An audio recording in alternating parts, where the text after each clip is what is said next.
Hello, good afternoon. Thank you for being here for this second session of this event at Fundación Telefónica.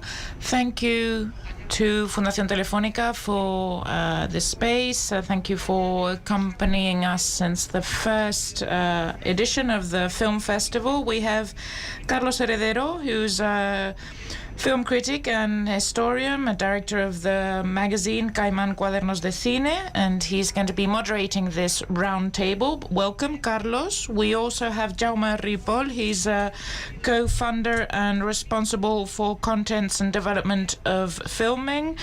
María Rubín, responsible of Spanish cinema at Movistar Plus, and Antonio Trashorras, executive creative of original programming at HBO, screenwriter, director. The round table is home cinema. What do platforms want? And we would like to know what is happening at the film industry since the platforms started and with the possibility of watching whatever we want at home. So thank you very much, and let's start this debate. Thank you, Carlota. Well, I think I have to be the moderator of this round table. I think the first topic that we can touch upon as related to the call of this event is to ask ourselves, what is the new relationship with regard to film consumption, the relationship between watching films at home or in the theater? How are we changing our habits and also the chain of value within the sphere? What is the new relationship that is being created in the middle of this transformation? I think that we're in the eye of the storm right now in the industry. I don't know if all of you have the same feeling as myself, but how is this changing things? How have platforms impacted on film consumption? So without further ado, any of you can just take the floor. Maybe Antonio, you want to start? Well, I think that we need to specify what platforms impact on. Are we talking about consumption at home? Is it classical TV, or are we talking about feature films in theaters? What are these platforms impacting on? In my impression, there's a higher impact on just classical TV. I think that the system is being severely wounded, and this process started before platforms arrived, especially with regard to cinemas. Distribution had gone through a shift from a model that was working more or less okay and into a direction that wasn't very clear. So in general, what I have seen related to the implementation of platforms, and I started seeing this before, there's a distance of public with regard to the ritual of going to the theater, to the cinema. Of course, the film product is interesting. The feature film is still interesting within the catalogue of platforms, but we shouldn't deceive ourselves. The star, the main product, and also paid TV has also had an impact on this. Series are the big star product. You're experts in this. I think this is different. So platform businesses have changed these two ecosystems, but in my opinion, film exhibition within theaters was already encountering problems and was undergoing a crisis, and I think that platforms have made this worse, but mainly there's been an impact on the consumption. We consume more series, and this has had an impact on classical TV.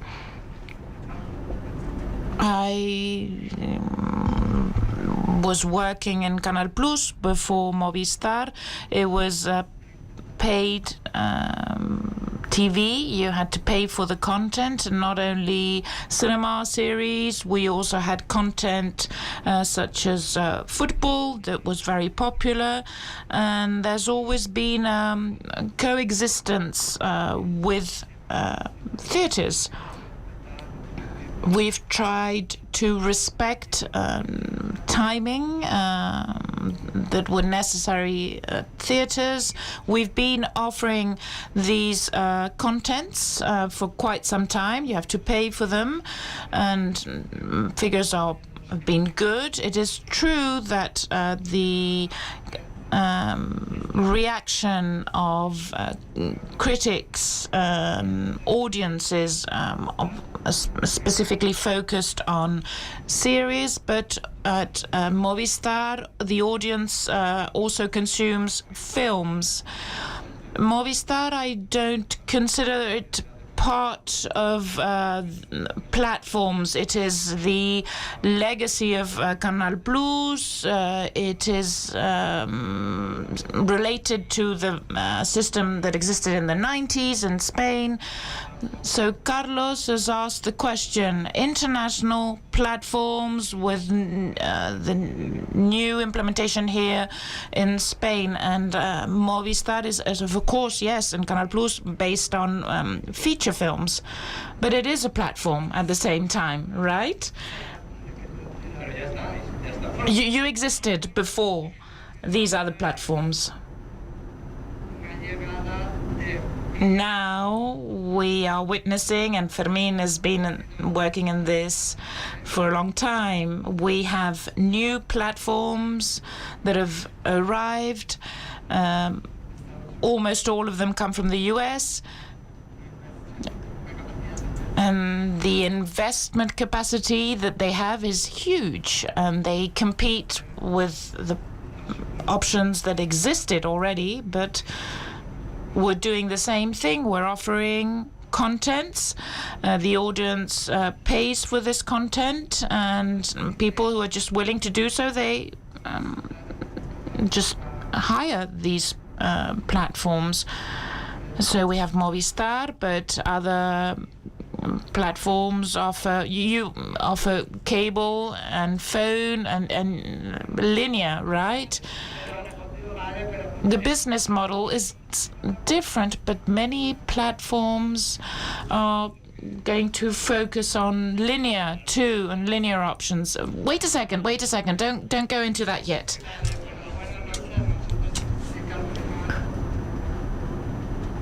Well, at the end of the day, we are competing for similar clients, but as a platform, we're trying to integrate all of these options. This is our policy. Can you hear me? Yes?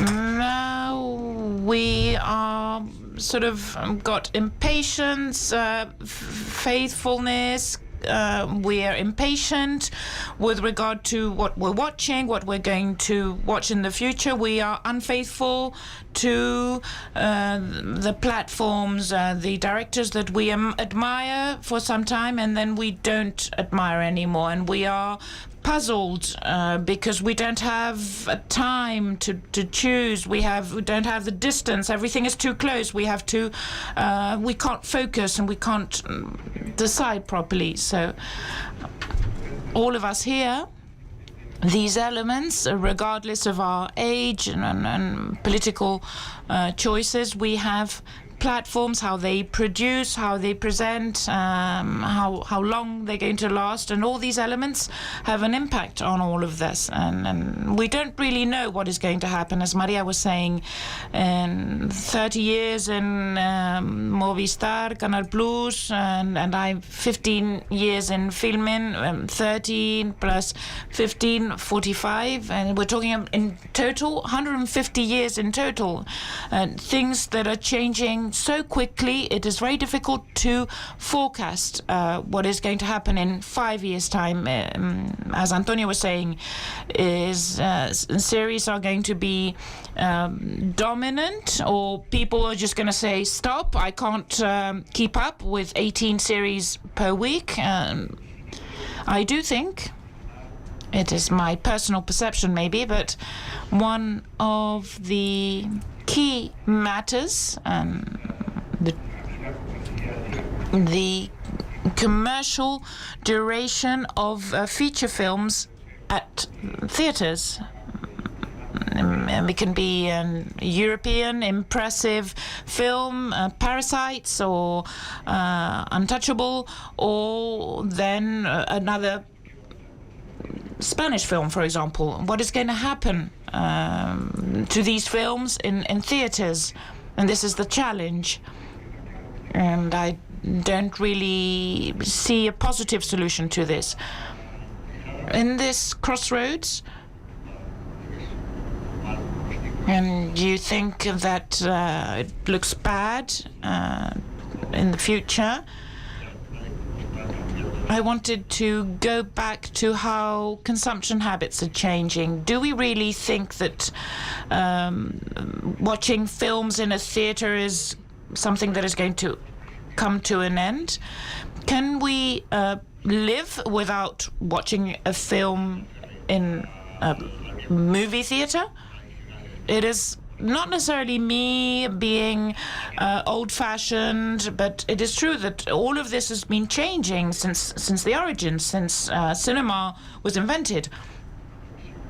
This could be, it's not a scientific forecast, but which type of product are we going to have in each one of the channels? And this is something that has been redefined, and we have to see what is going to happen. Which kind of product is going to settle better in one channel compared to others? Which ones are going to be good or are going to work or settle better in theatres, and which other products are going to settle in platforms? What's your opinion on this?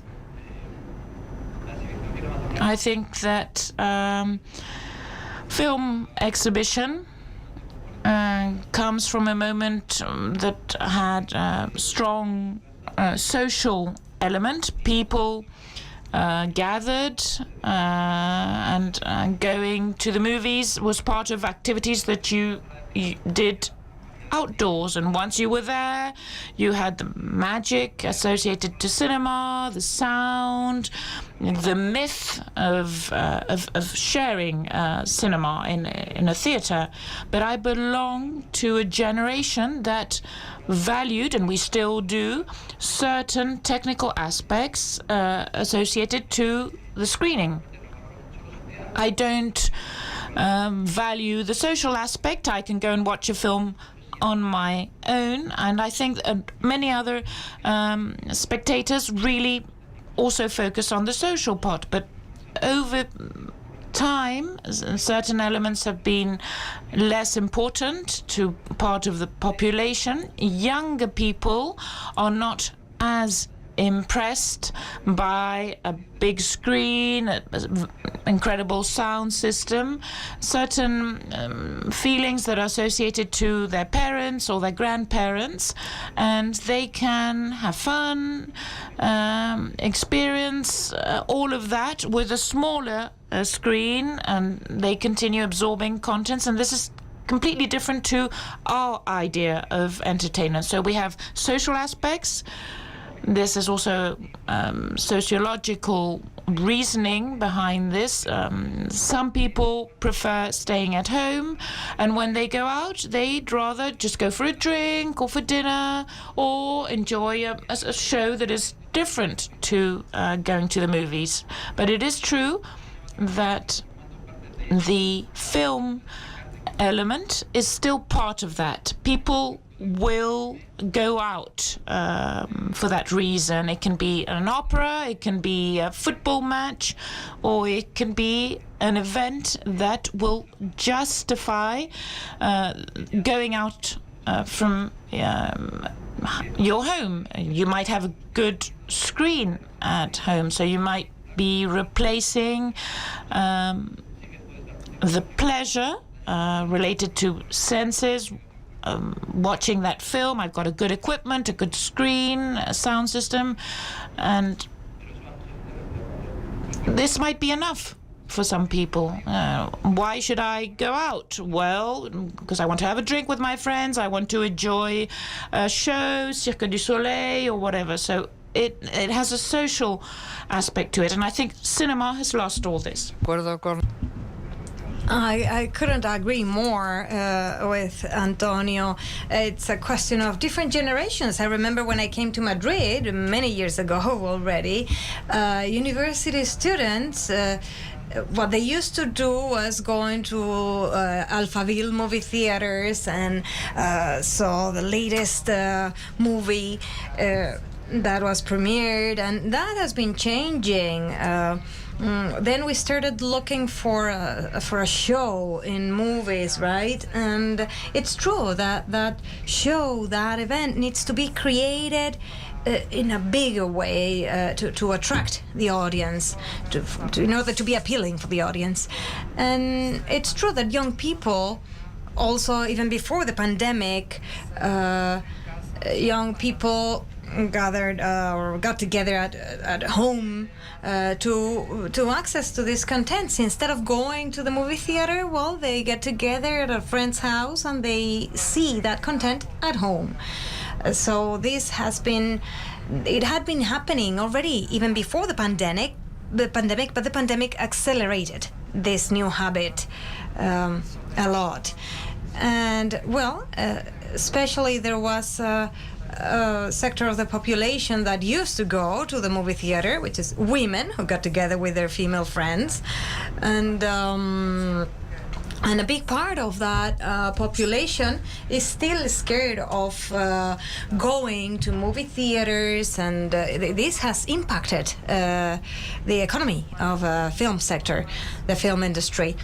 And for the platforms, that noise, that importance of premiering films in movie theaters has changed. We used to value more the film itself, but now I see platforms that are making a big effort, investing a lot of money in creating original films with great directors, and they just premiere those movies on the platforms maybe every week, and no one knows about it. So you're losing that big event aspect. So for us, movie lovers, maybe we know, we are aware of all these movies that are being premiered, but many people don't even realize, don't even hear about these movies that are being premiered on platforms. So I do think that voracity, that high speed in the sector now, in the industry, is also creating like a huge amount of content that people are not able to assimilate, and it's sad for me because I belong to a different generation, and I do love consuming or accessing, seeing movies in the theater, in the movie theater. Jaume? Well, different things I would like to say. I grew up in video clubs and renting videos, renting movies, and I was brought up in a country where we didn't have independent movie theaters. So I had never access to those movies except for renting videos. So it was a little different for me. That's why I think that it's important that we value this. It's true that there's a negative aspect. We are losing some part of the experience, but there are other things that are positive. We never before had access to so many high quality works without leaving our homes, right? So we can even access great works from home. And then 50 years ago in this country, 1 million people went to go great movies in movie theaters. A country with 35 million people. 1 million people went to the movie theaters to see Pasolini movies and all these movies. Movies like Fanny and Alexander, Canterbury, all these great movies. And 38 years later, what are the successors of these film directors that have this amount of spectators? And I'm not even talking about the pandemic. So the context had changed before the pandemic. Now the pandemic accelerated everything, and we can punish ourselves. But actually, the only useful thing is to think about the context we are living in now, right? We are always searching for young new audiences for the movie theaters. But one of the first things that happens, Maria already said this, is that we have so many things to watch, and everything is so similar that we end up not watching anything at all. And I'm saying this, I've seen so many movies, but when you see that there are, 450 movies, but then you stop thinking, when is the festival in Berlin gonna start? Or no, where do we start? Because it's so much content. And then, we can rely on a film critic or a friend. Those were the sources for us to get movie recommendations before. But where do we start? This is also key for knowing whether I should leave my home and go to a movie theater and spend 7 or 8 euros to watch these that I don't know. Why am I gonna watch? Why am I gonna see this movie that I don't know anything about? Well, how can we discover new things? Because we are lazier and lazier about getting lost as human beings, and I think that is the key factor we need to focus on. We need to try and grow personally, right? When I go to a city, I want to walk around and just find a restaurant that I don't know about, instead of going to these different spots in the city and just post my experiences in Instagram. And that's the challenge we have as platforms, as creators of content, and also as the audience. Yes. And once we got here, there are 2 questions I want to raise. Unavoidably, we should get to this reflection. When we talk about cinema, about feature films, and then we'll focus in other things, the role of film festivals, and not only festivals, but all those places where we discover films, whether it's festivals or alternative film theaters, before the movies get to these platforms. Festivals are another channel to prescribe movies for the audiences, right? Or the press, specialized press. And festivals, specifically festivals, Jaume, you can probably tell us a lot about these from FILMIN, because synergies between FILMIN and festivals are great. So festivals make it possible for us to discover films that probably would have it difficult if it wasn't for festivals. So they rely on festivals, and that's how we access them. And those movies that, because they were at a festival, or because they received good reviews, or, after that, how do they arrive to the platforms? Because on platforms right now, we have millions of feature films, and that's when we get lost, right? No, yes. In Berlin this year, for example, I work in the industry, and I wouldn't be able to tell you who won the main award in the Berlin Festival this year. So even for us, it's difficult. And so sometimes you get the feeling, and we see this in filming, you feel that our world, we give value to something, and the audience gives the same value to those works. But not so many people. It's very few people. To the rest of the audience, you need to appeal them with different codes. Because, I don't know, maybe awards in Berlin, in Cannes, whatever. But for many people in the audience, the festivals are not prescribing the movies that people should watch anymore. So sometimes the first filter for many people, it's like the movie has been in this festival or in San Sebastian or wherever. But that's only a small sector in the audience. So the problem we have now is that minority, that is a minority in the audience, and then many other people probably, well, if Rosalia is recommending a movie, they're gonna watch the movie because Rosalia recommended the movie, but not because it was screened in a specific festival. And, well, there are other prescribers of movies. I don't know if I'm wrong, but maybe they are the ones who are going to let us reach a certain public, a certain audience. And of course, festivals are prescribing movies. Hamaguchi, we were the ones who premiered Hamaguchi's works in Spain. And it had been difficult to access those movies in Spain. And screening of Hamaguchi's films in FILMIN were already successful. And they went up after it was exhibited somewhere else. But it's not like all of a sudden everyone is watching his films. Not at all. I hope. I wish it was like that.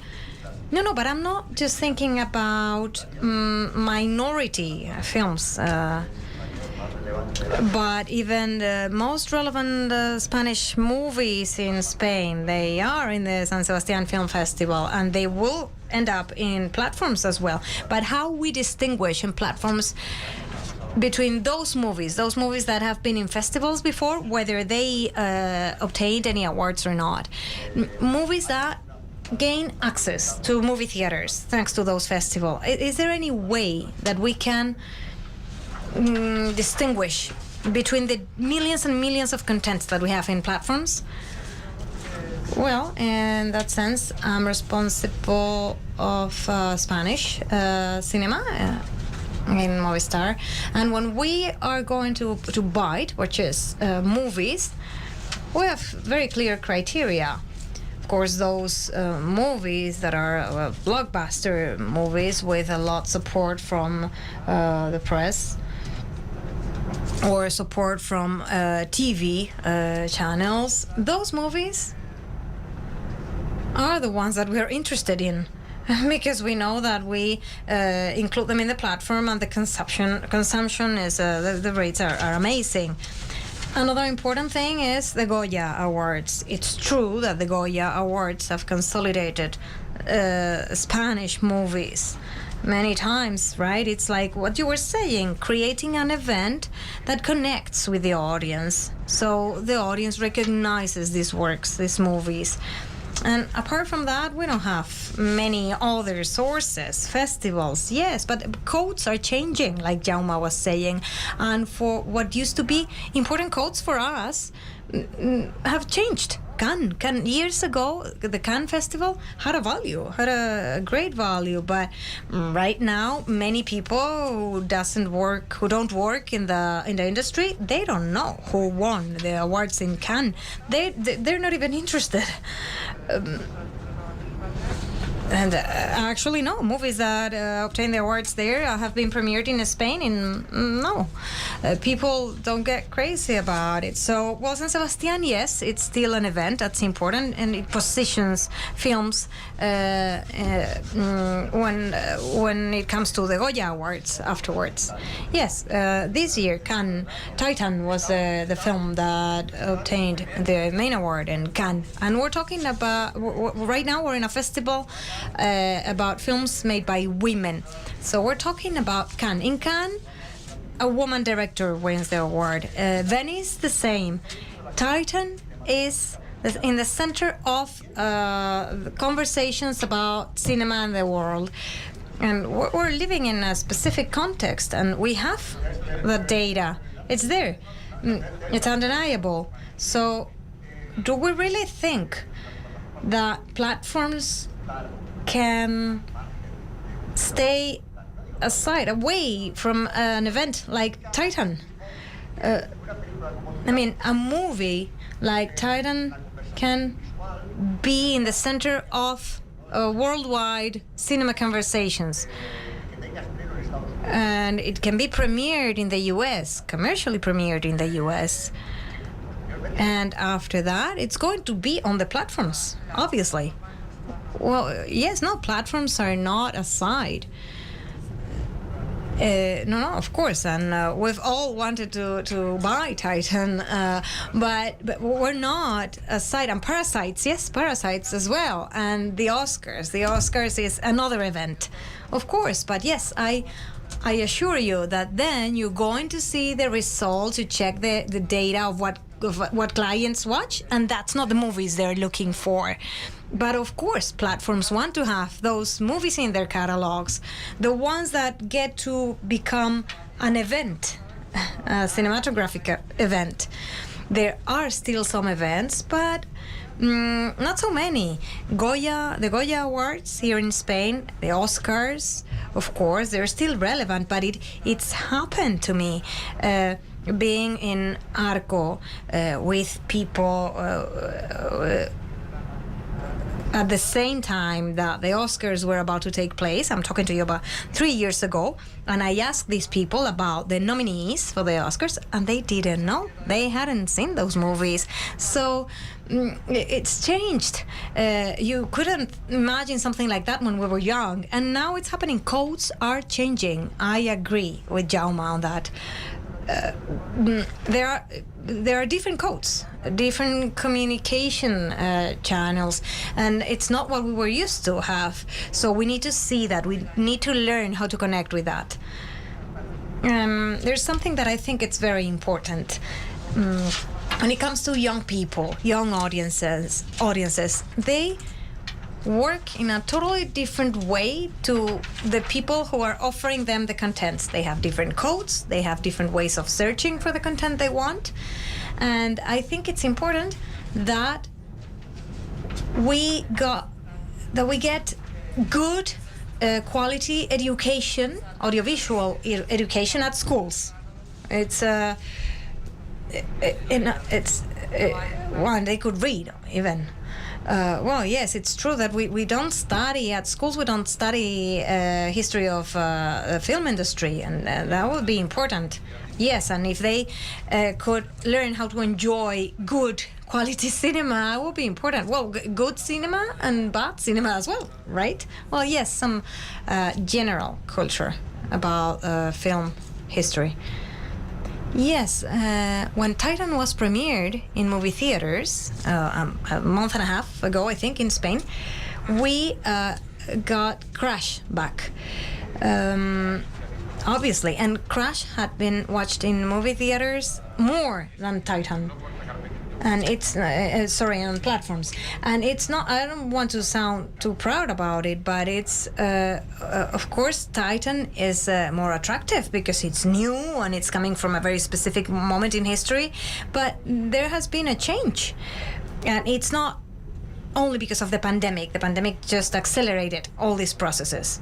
So the movies that are going to be made in the upcoming years will be influenced by what movies people watch in theaters, and it's an economic thing, because well, we live from the client's subscriptions, for example, in our case.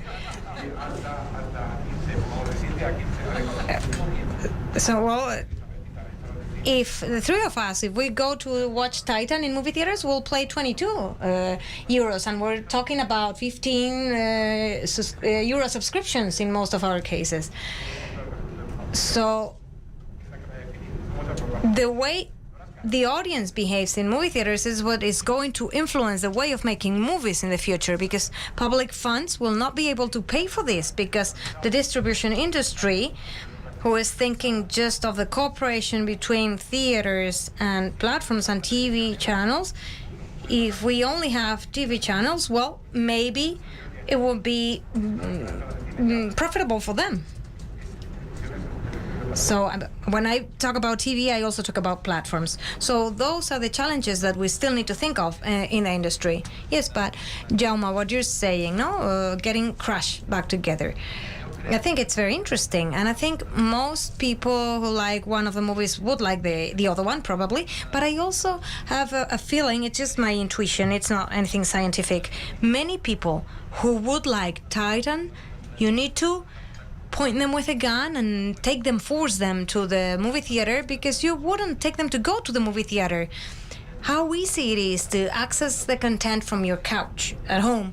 I don't know if you have these films, but you can access movies in a very easy way. Yeah, I love movies, but I know movie lovers from their couch. It's the equivalent to people who used to have video rentals right near their place, and they used to go in their pajamas to rent a movie. It's the same. It's the equivalent nowadays. So it's a sociological phenomenon. People go to a movie theater, they need to take the subway, take a taxi, or walk to the movie theater, pay and sit down. It sounds impossible, but around me I hear something that is amazing. I'm hearing about laziness. I feel lazy about going to the movies, and I'm impressed, because people who are then runners, then they go out to run every day. How can they feel lazy about going to the movie theater when they are then killing themselves running? I would feel lazy about going to the gym, not about going to the movie theater. Yes, and well, festivals, that's one of the elements that is encouraging people to go to the movie theaters again. In our case, in Mallorca, we reopened a theater that had been closed for months. And the movie theater was full. And one of the employees there came to me telling me, it's so beautiful. I had been at home for 1.5 years, and he used to go there, turn on the projector, making sure that everything was still working. And he was so excited. He was moved by seeing the theater full of people. So I think festivals are key for these. And, well, I just want to say this here. How are festivals funded? We are in a country where production and distribution get much more money from the administration than festivals, which are the ones who are really promoting movies. And it seems like we're not interested in talking about this, but we should talk about how we are ignoring from the administration how important festivals are. Maria was talking about education at schools. Who is going to promote festivals among school students, for example? Festivals. And we don't think about these often. Yes, I think what Jaume said is very important. I agree with you completely. It's a very complex thing, but I would like to focus on something else as well, which is the entry of platforms in the production industry. This is a different issue, and it brings new challenges as well. So I would like to hear what you think about this from each of your platforms. And then this also affects something else. I don't know if I'll be able to explain this. Whether we are going back to the old Hollywood way, are we going to a place where production companies are also exhibitors and distributors? Isn't that what Netflix is right now and many other platforms, where the supply chain, the vertical chain in the industry that finished in 1948 in Hollywood with the Supreme Court case, aren't we going back to this vertical chain where production companies are exhibitors and distributors? I would like to hear your thoughts about this? Well, I would tell you that in our case, well, of course, we've produced some series and some movies, but this is producing feature films is like, it's like oysters. They're expensive and not always healthy or not always good to your stomach.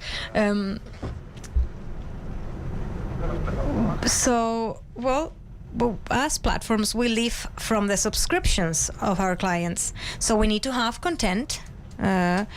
Content, it's a word you all like so much. So we need to feed those contents, and we need for that content to be relevant. Relevant means that it needs to be perceived as relevant.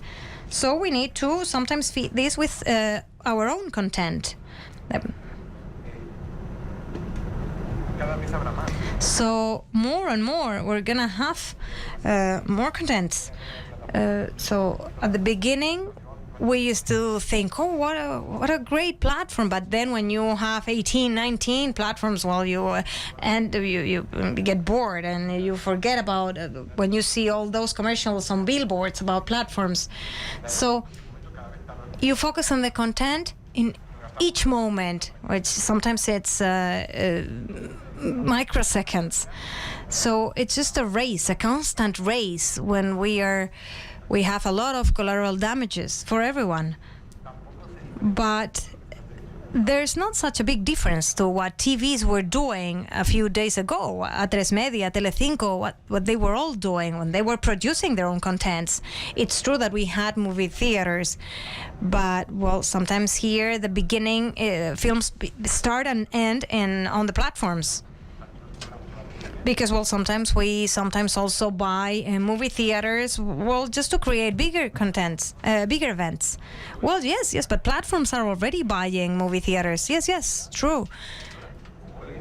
Or Golem or Renoir with when Alta was there.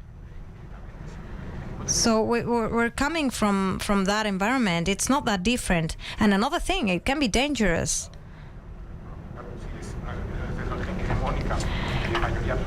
When we have that majority making decisions, well, we would all have a problem as an industry. It's a challenge that we all need to face. I want a world with more platforms, with more movie theaters, and more diversity, not just for brands. We need a more diverse world, of course. I don't know. Something else that I see is that we are facing some kind of battle between the big major companies, all big major companies, and the new platforms, right? We're at a moment which is very complex in the market. Because, well, there are many people producing, and they are positioning themselves or trying to. Us, in our case, from Movistar, well, I'm not the person to talk about this, but we decided to have our original productions, and thanks to having some money assigned to these, we exist as a platform, because otherwise it would have looked like, well, we were just like a platform from 2015, but it looks like until Netflix arrived, no one was offering contents. It's the perception that many people have, because they have very good marketing. That's what they do very well. Or people maybe were tired about what they already had, and they just welcome the new things. But from Movistar, investing in producing our own series, it's true that made it possible for us to exist as a brand. And when there are lists with the 15 best series are published, well, some Movistar series are there as original productions, but producing your own original contents is very expensive, like Jaume was saying, but you need to be there in order to exist in the industry. So in our case, that's one of the strategies we have. We need to integrate all the others, because, well, they are competing at an international level and we are national. So one of the strategies that we are betting on is integrating. We have Netflix, we have Disney, we are in negotiations with other platforms. So we keep our premium channels, but as long as they're working and we can keep them, but we want to integrate the rest because it's what the market forced us to do. Well, I'm going to try to be a little positive now.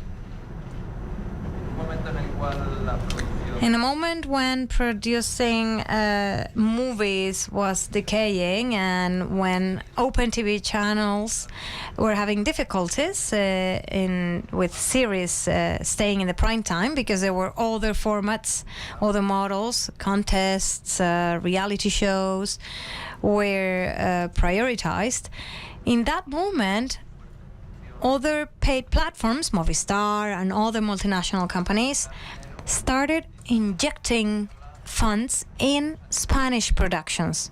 And from a few years ago, a great amount of professionals who would be filming feature films or productions for Open TV, they are surviving thanks to that unexpected investment.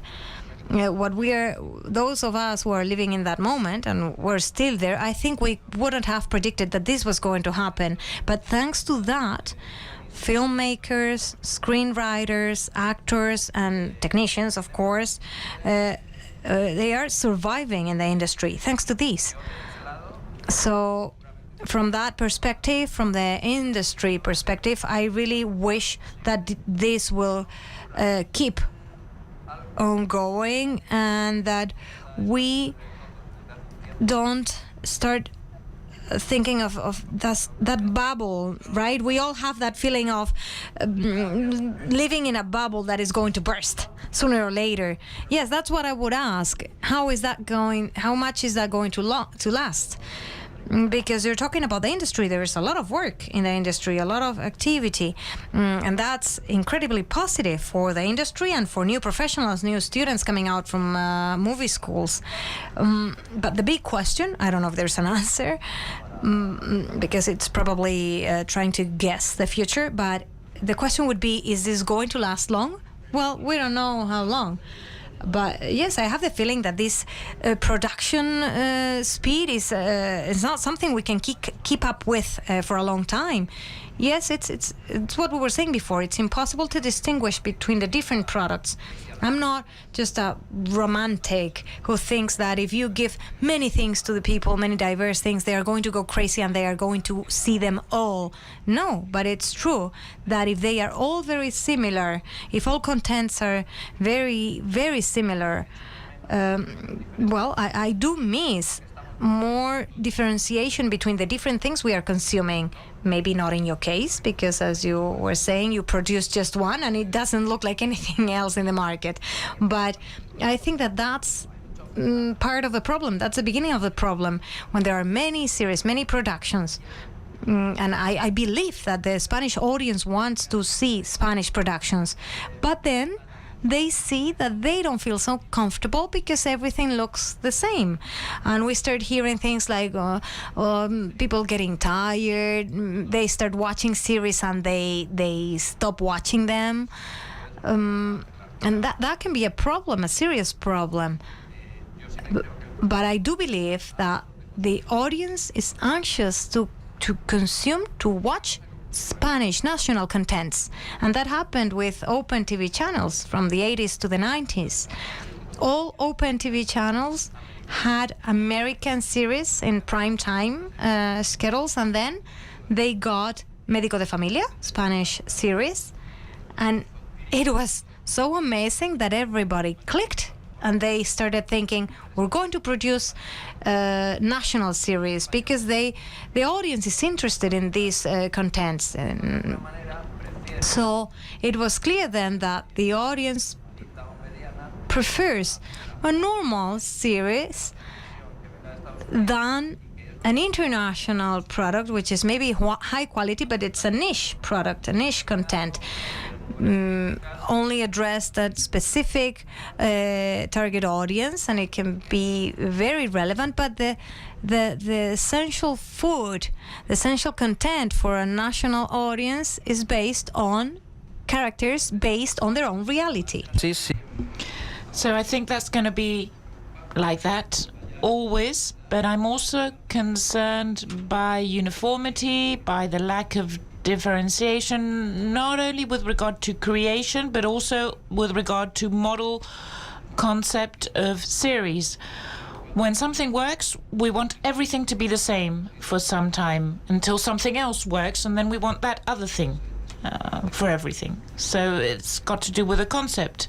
And regarding what Maria was saying, the cost of production, the higher the cost, less risk, because it is more secure.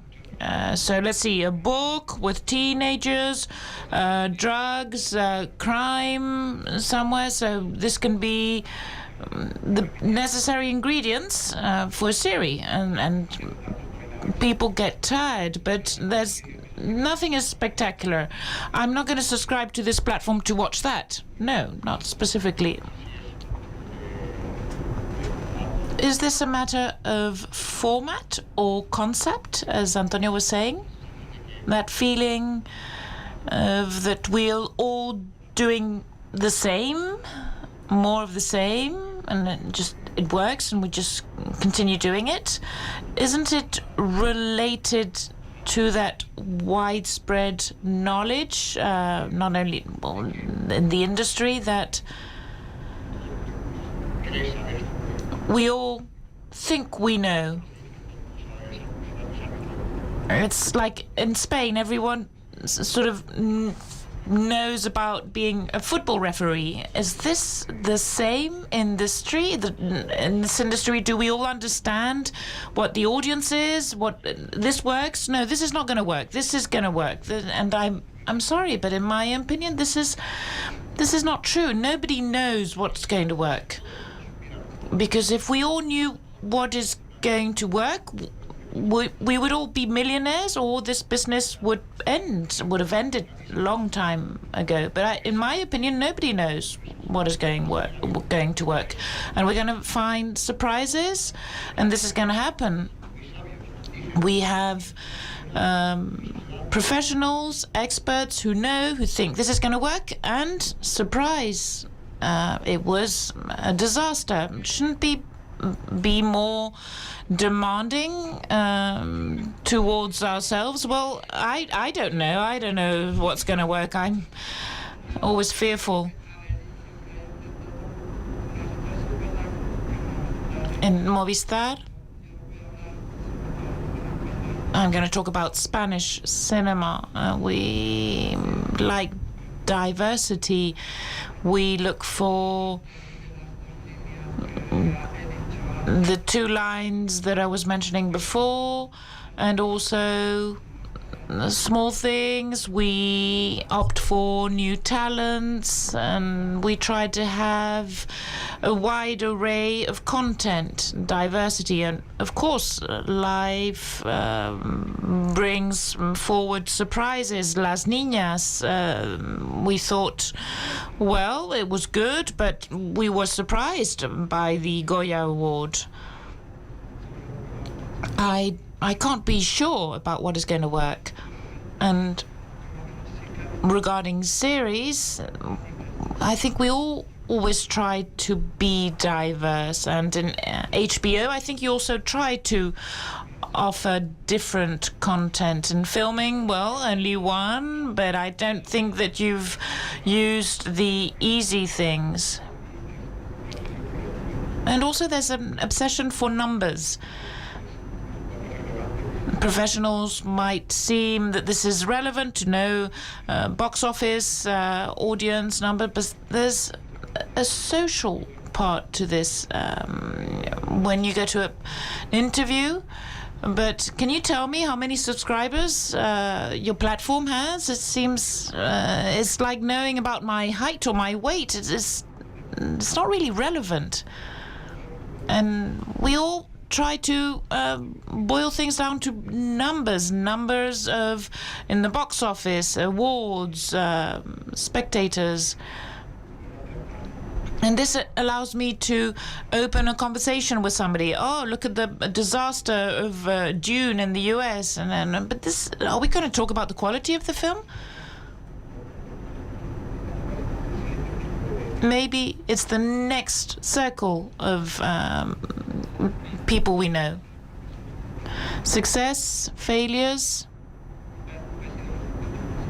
I've never been systematic regarding this, but sometimes I'd like to find a list of the biggest, most important film directors in history, and to have of these directors, these best directors, there's a percentage that is repetition when people are excellent, great masters. Do we have 70% success, 30% failures, 80-20? I think failure is always there. I live in a world where people who focus more on numbers instead of content or creativity, in the best of cases, they're asking for help, and sometimes they make you or oblige you from a power position to forecast results. This is going to be like this. This is going to be the success because we are taking the right steps, and at the end of this path, there's a success. And this is impossible. We know this. We have a certain age, but I think when I was young, I already thought about this. It's common sense. You just have to look at box offices and look at the history of film, and we've got failures. Billy Wilder failed, and sometimes this failure is so big that it offsets 10 successes. So sometimes a creator can be very successful with a multi-billionaire contract, and then suddenly the next product, the next film is a failure, and then the question arises, were we wrong? Should we have trusted this director? Having this creator, you opt for success, but there's no guarantee for this. And when everything is done properly and perfect and good, looking good, you're closer to success. If you're doing things wrong, you're getting further away from success. But there's always a possibility of failing, and we have to coexist with this. We have to accept it. And for all of us here, and for a lot of people, it is very difficult to take this on and to accept it. It might be good to open up the conversation to our audience. We might have questions among the public. We have a question here, one over there. I have one of the microphones. I just wanted to reflect on something and share it with you. There's an element that I think has been introduced by platforms. You haven't mentioned it. It has to do with territories. I think that platforms, and Jaume has already touched upon this, platforms have allowed to open up the offer, and films reach further, reach rural contexts, places that didn't have movie theater or a video store or film academy.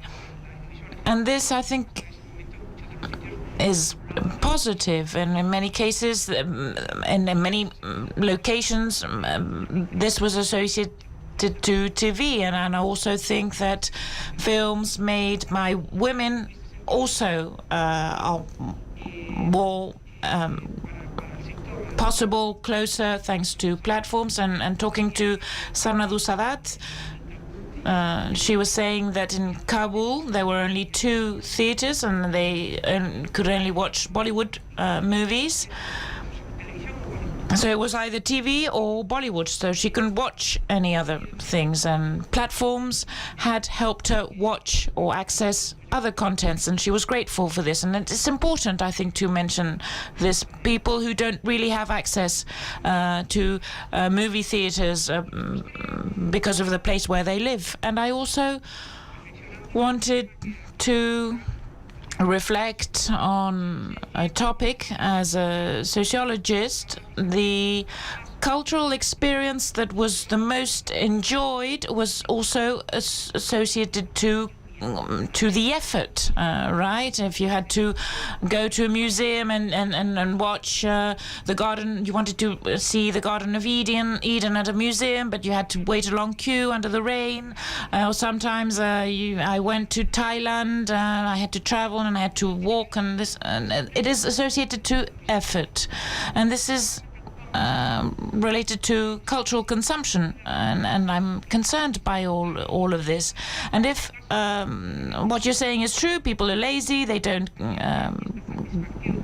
get out of home, well, this satisfaction, this effort associated to watching a film, there was a queue, all of this is going to be lost. People are not going to go to the cinema, and the positive side that I wanted to mention regarding platforms, and also the negative side, and so two sides of the same coin. I just wanted to share this reflection with you. This is important because one of the mandates of the European Union is to have European cinema viewed all over Europe, everywhere. We don't need to go to Kabul, but we're talking about diversity, minorities, and European films can help explain all these matters, and people have to have access to all of this, and this is one of our mandates, and we are obliged to do that also, to be able to take this film, these films, these movies to certain places. Citizens want to be able to see different realities and have access to them. A small impression regarding the second comment that you made. Maybe I'm a bit naive or too optimistic, but my experience leads me to think that the traditional viewing of a film is invaluable. It cannot be replaced. I know there's going to be a transformation. We're going to have different types of products. We'll see what the evolution is. But this experience cannot be replaced.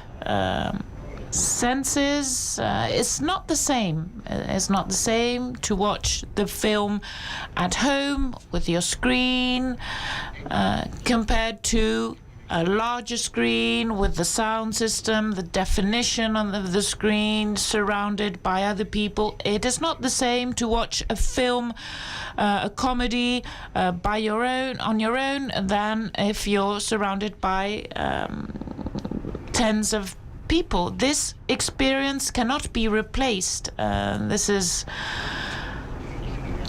am not 100% sure, but this is my opinion. And I think this cannot disappear. It will not disappear, well, as puppet shows or poetry are not going to disappear. We have certain entertainment products that are marginal, with low levels of consumption, low presence, but they will always be there. There will always be people who will want to watch those things. But cinema has technological strength, perception strength that goes beyond any other arts. Cinema is a giant, and it is very difficult to end it.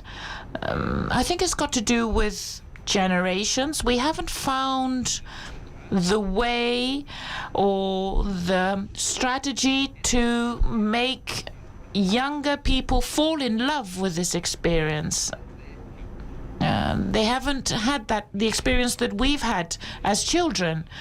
And I think that this ritual, this religious experience, I sound like Garci, but it's true. It's this magic, this hypnosis related to theatre projection. I think that due to the senses and the technology, this is something that we should be able to show younger generations. There is a passive, fragile attitude. When you watch this film in the theatre, and this leaves you in a vulnerable position. And this is what you're saying, I think.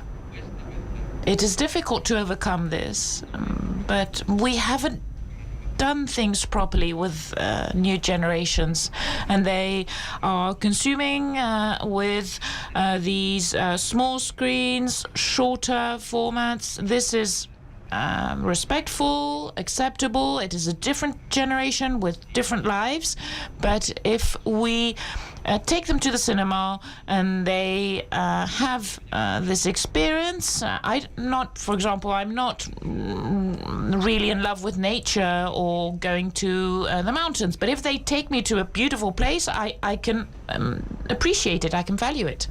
We have a question here, one over there. Good afternoon. I was surprised. The same topics seem to be mentioned always.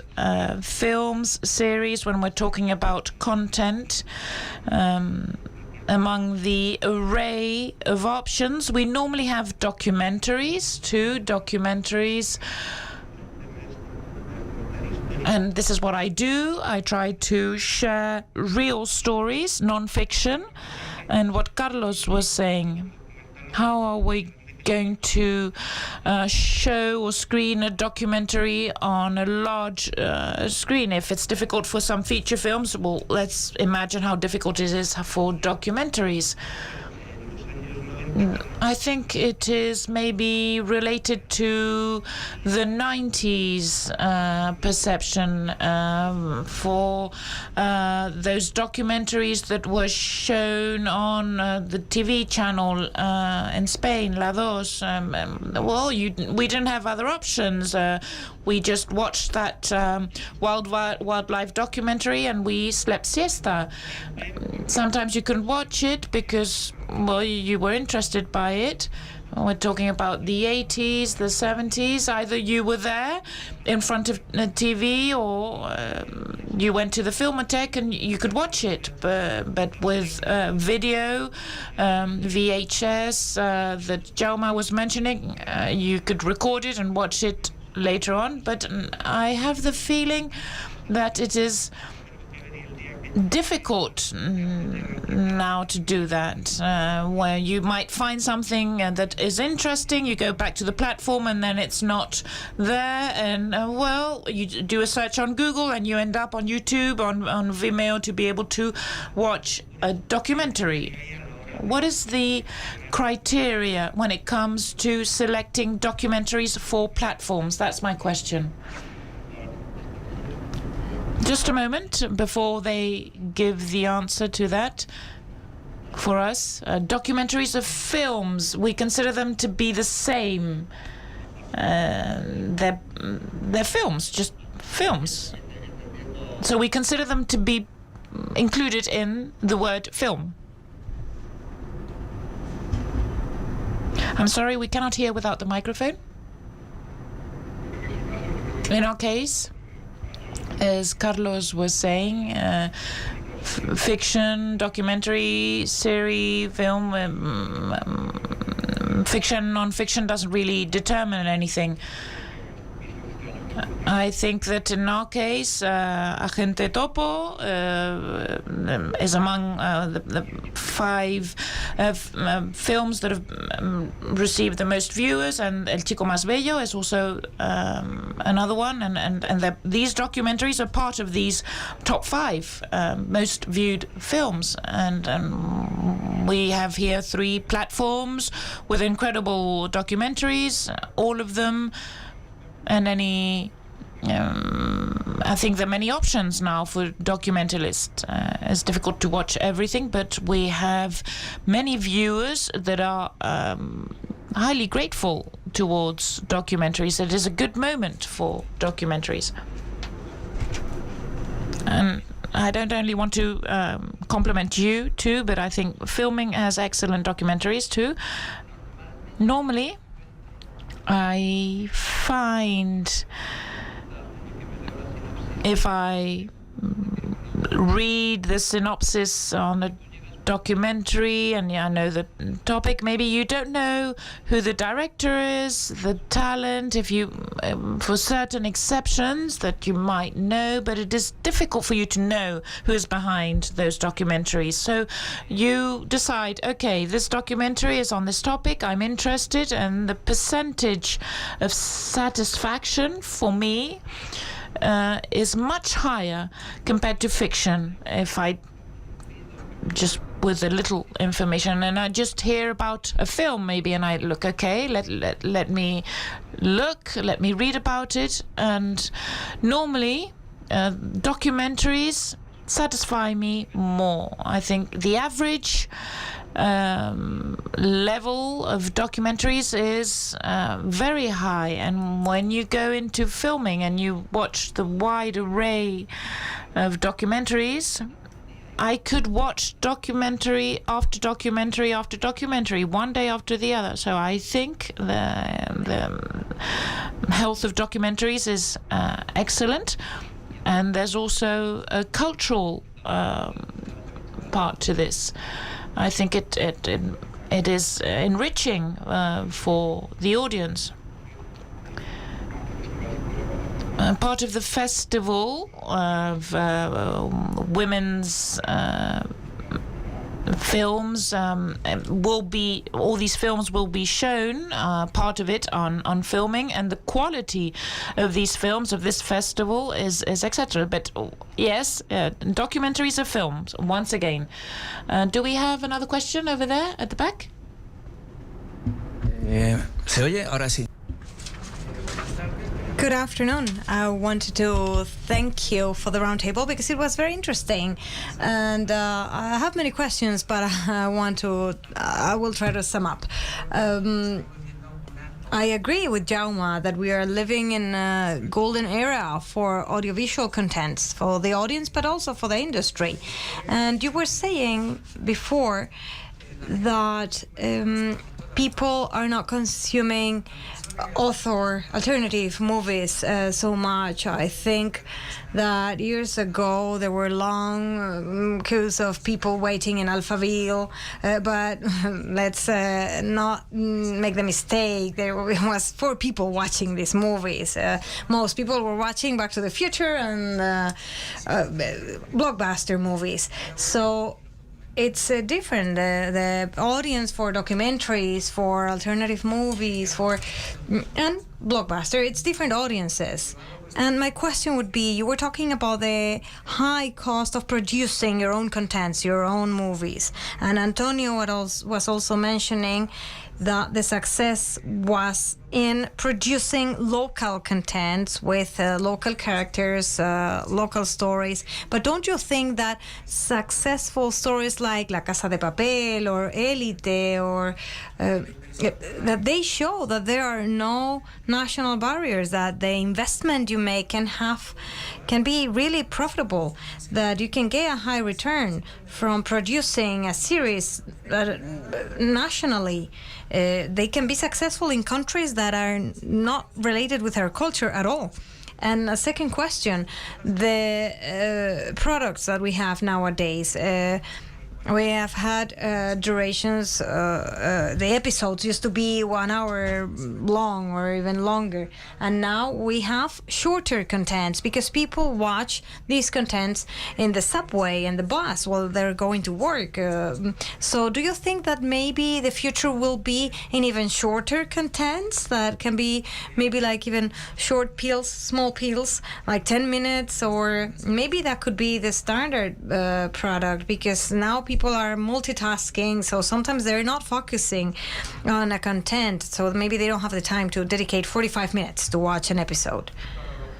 Well, when it comes to local and international, yes, both things are true. Of course, we have our national audience, but not only in Spain, this happens everywhere in the world. You can like watching local stories due to the affinity you may have with the problems with the characters.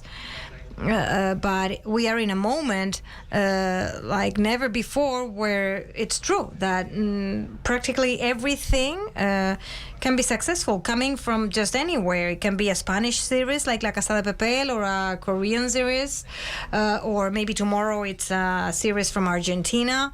They can become a success in the whole world. So it's true. But that's only a few cases, some sporadic phenomenons. And then the other thing you were saying, about the duration. Well, this is related to the capacity for attention or our tolerance for the high speed of the pace of our lives nowadays. I think there's a limit. I think it's possible to do fiction, to tell stories in shorter formats. The traditional ones are feature films, 1 hour and a half or more, television, 1 hour or half an hour. Of course, there's nothing that tells us that we cannot do even shorter formats, but I do believe that from the point of view of the narrator, the screenwriter, the one who needs to create the story, when you make it too short, there's something artificial, right? You cannot hold that as a narrative, and I tell you as a writer. And then also there's another thing, the time that young people dedicate to be in front of their screen in the living room, which is something that they cannot control themselves. Their tolerance level is low. They feel more comfortable in front of a computer or with their cell phones. So I think that both things are related, but I don't think that the solution is necessarily making shorter contents. I think we need to take them, to try to guide them. The same, we were saying to take them to the movie theaters and make them enjoy it. Well, I think we need to find fictions that young people will enjoy in their living rooms. Yes, I think about the duration. All people of all ages are in front of the TV watching MasterChef or Got Talent, and they're watching this kind of contents, or they're playing Fortnite, or and they're spending hours watching Game of Thrones. So it's not a matter of how many hours, it's what you're watching. The discussion should be around the story and the character. Remember that in series we talk about our contents like drugs. We need to be addicted to the contents. We need to hook up on the contents, and we need to be there hooked up by what we're seeing. So we are scared of being bored, but I think we need to be bored. So in a way, I think that's one of the challenges that we are facing as an audience. The solution is not for everything to speed up even more. We actually need to stop. And if everything is going faster, probably characters are going to be more and more superficial. They will be similar to each other, like we were saying before. So we need new formulas. So I think that wouldn't be too exciting. That's not the way.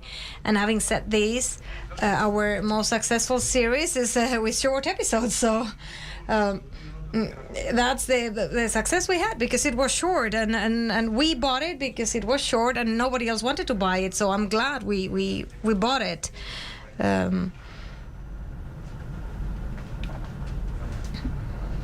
One more question? Yes, hello. Then about what you were saying before, Jaume, about it's true that you were wondering whether movie theaters will disappear and they will be extinguished, and who is going to pay for these other alternative movies. And you were talking about the law in the European Union trying to get administrations to invest in filmmaking.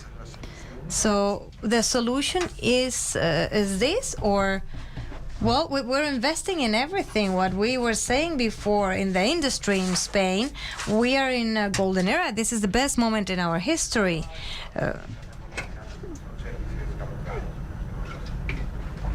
We have produced a lot of contents, and we will keep on doing it because it's interesting for all of us.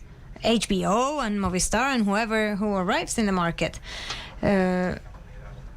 It's not producing La Casa de Papel, 30 Monedas, Antidisturbios. The thing is producing also smaller contents, co-produced by 25 different companies, because sometimes I don't have those 2 million euros to compensate. I'm not saying that this is going to disappear, but we need public funds. It'll be 50-60% of the funds. But you need to find the 40% additional that you need.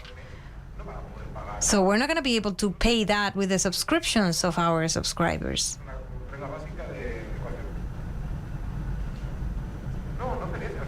No, it's the future is always a little late. So we need to think that we will see this, we will live like this for many years, because there are many strong movies, strong industries. Will the bubble burst? Well, it's not the real estate bubble. We will keep on shooting films, maybe less expensive things, or maybe not so fast, but this is not going to disappear just from one day to the next one. We will have less resources. Do we have a Visconti in Europe who can film his films nowadays? Or do we have someone with that capacity? Well, no, we're doing a series and, well, let's see, with a lot of limitations. Probably, well, yes, those kind of movies have disappeared already, but it's a series of steps. Yes, what Jaume said right now, I think that the reality of worldwide production is not telling us that. Let's go back to festivals. We have smaller festivals, different formats. There's huge diversity in the industry. In my opinion, probably bigger than ever. Also at a geographical level, yes, bigger than ever, I insist, in any format. All kinds of movies. There's great diversity. So I don't think that is in jeopardy. I think that the production models are changing, of course, yes, and distribution models, but you go to festivals and you discover new narratives that you had never seen before in almost any festival. So I insist, I don't think that it's going to, that all this is going to disappear. Well, yes, let's be optimistic, please. We're coming out of the pandemic, so we need to celebrate that we're healthy, we have great movies. Well, yes, I would like for everything to be La Casa de Papel. I wouldn't like that, but I don't think that is happening. I understand that this is successful, but that has always happened. But it's not that is the only thing we have. There is a great diversity of contents. I don't know if, probably if one of you, any of you wants to say anything else, but no, because you finished with an optimistic comment, so I think we shouldn't say anything else. Because maybe then we can fall again in a more pessimistic approach. No, well, okay, that is all. No more questions. Well, I wanted to thank the festival for having us here, all of us. Thank you to you participating in the roundtable. Of course, the speakers as well. Thank you to all of you. Long live diversity, yes, and films by women, because we didn't mention it so much during the roundtable. Thank you.